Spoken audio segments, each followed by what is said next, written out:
Hi guys, welcome to my channel. Taarak Mehta के उल्टे चश्मे में अब आगे वरुण यानी पोपटलाल से वरुण बड़े गुरुजी के रूप में मिलने आता है और एक फल लाता है। पोपटलाल बोलता है, ये फल तुम खुद नहीं लाए हो बल्कि तुमने बाहर बड़ी टोकरी से लिया है। तो वरुण ने ये बात सुन के चौंक जाता है कि गुरुजी आपको ये बात कैसे पता। पोपटलाल कहता है, मुझे सब पता है, ये किसी और पक्षी को खिला देना बाहर जाके, मैं ये भेंट स्वीकार नहीं कर सकता। वरुण बोलता है, गुरुजी आप तो बहुत महान है, मेरी वैवाहिक ज़िंदगी बिल्कुल सही नहीं चल रही है, मेरी वाइफ के साथ मेरी बनती नहीं। तब पोपटलाल बोलता है कि आपको अपने साथी की बात सुननी चाहिए, उसको भी बात बोलने का मौका देना चाहिए। अगर लगे तो आप सॉरी बोल सकते हैं पहले, ताकि उसे लगेगा कि आपने अपनी गलती स्वीकार की है और जीवन ऐसे खुशी खुशी चलता रहेगा। सामने वाले की सुख सुविधा का बिल्कुल ध्यान रखें, उसकी तारीफ करें, उसका ख्याल रखें, इससे वैवाहिक जीवन बहुत ही सुंदर हो जाता है।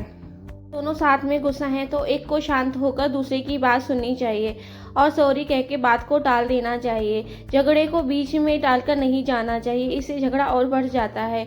यही वैवाहिक जीवन का मूल सूत्र है कि आप अपने साथी का मान सम्मान करें, इज्जत दें, प्यार दें, मान दें और उसकी खुशियों का ख्याल रखें, तभी वैवाहिक जीवन खुशी खुशी चल सकता है।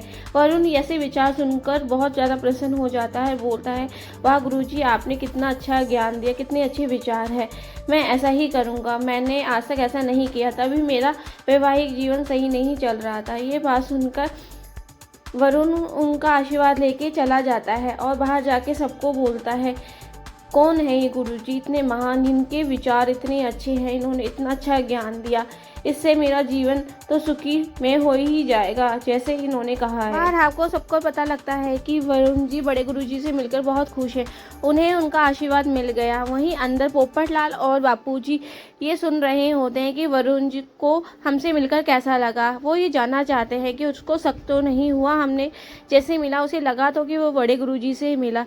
यही देख के टप्पू सेना और मेहता साहब और अंजलि भाभी खुश हो जाते हैं कि इनको कोई शक नहीं हुआ और ये बड़े गुरुजी से अच्छे से मिल लिए।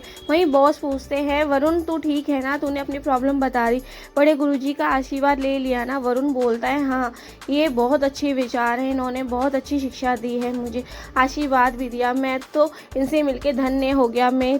मैंने जो अपने जीवन में गलती की वो अब नहीं करूँगा, मुझे इनसे बहुत कुछ सीखने को मिला और मैं आगे इसी का पालन करूँगा। तभी बोलते हैं, चलो चलो अब आपकी फ़्लाइट का टाइम हो गया। मेहता साहब बोलते हैं कि आपकी 4 बजे की फ़्लाइट है ना। बॉस भी कहते हैं, चलो वरुण तुम्हारी फ़्लाइट छूट जाएगी। दोनों चले जाते हैं।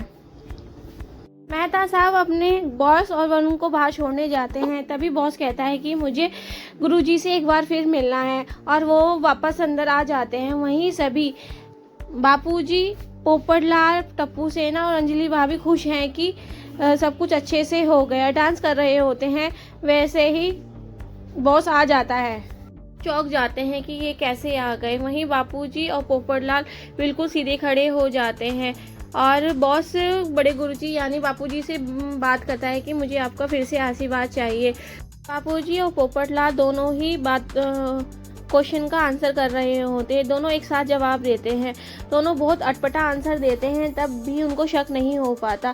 बॉस समझता है, पूछता है कि आप दोनों एक साथ आंसर क्यों कर रहे हो, दूसरा कौन है। तब मेहता साहब कहते हैं, एक गुरुजी, दूसरा उनका चेला।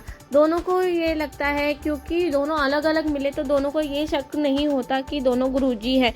सोचते हैं ये गुरुजी ये चेला, वरुण भी सोचता है ये गुरुजी ये चेला। दोनों कंफ्यूज हैं, बट दोनों जब बॉस को कुछ पूछता है तब दोनों आंसर करते हैं, तो अजीब लगता है। तब भी टप्पू सेना को बोलते हैं कि तुम भी अभी गए नहीं, तो टप्पू सेना बोलती है हम भी इनका आशीर्वाद लेंगे।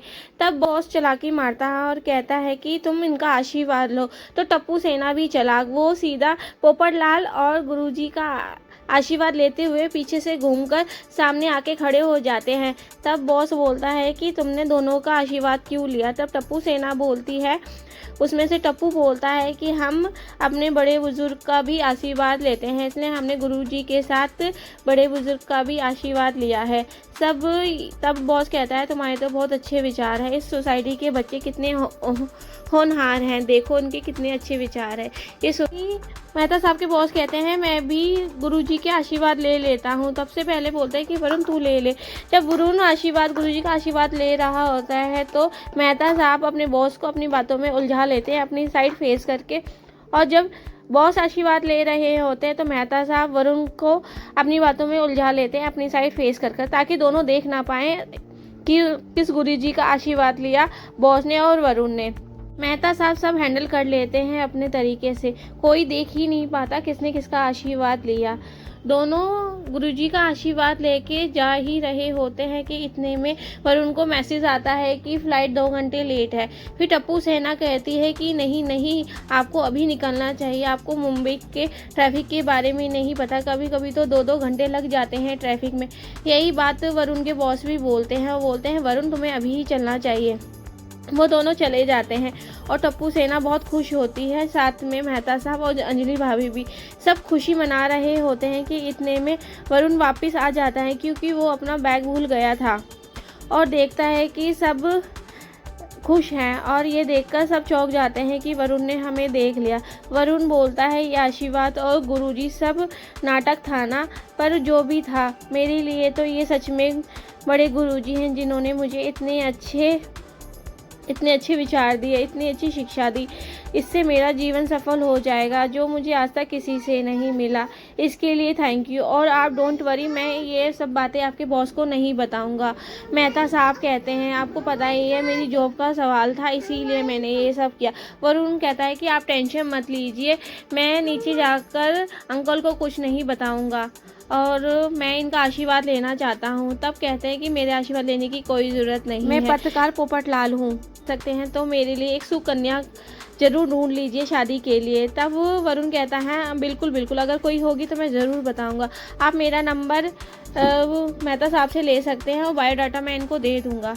तभी सब ये सुनकर बहुत खुश हो जाते हैं। उनके जाने के बाद टप्पू सेना बोलती है हमें पिज़्ज़ा पार्टी मिलनी चाहिए। तब अंजलि भाभी और मेहता साहब कहते हैं हाँ सबको पिज़्ज़ा पार्टी ज़रूर मिलेगी। सब पिज़्ज़ा पार्टी के लिए खुश हैं कि बापू जी बोलते हैं अब मैं 2 बार बड़े गुरुजी बन गया, अब तुझे इसका परमानेंट सोल्यूशन निकालना पड़ेगा। पोपटलाल भी कहता है मेहता साहब आपको ज़रूर इसका कोई ना कोई परमानेंट सोल्यूशन निकालना पड़ेगा। तभी मेहता साहब कहते हैं मैं कोई ना कोई सोल्यूशन निकाल लूँगा और सब पिज़्ज़ा पार्टी के लिए तैयार हो जाते हैं। एपिसोड यहीं ख़त्म होता है। अगले एपिसोड के लिए सब्सक्राइब कीजिए, लाइक कीजिए, कमेंट कीजिए। Thank you for watching.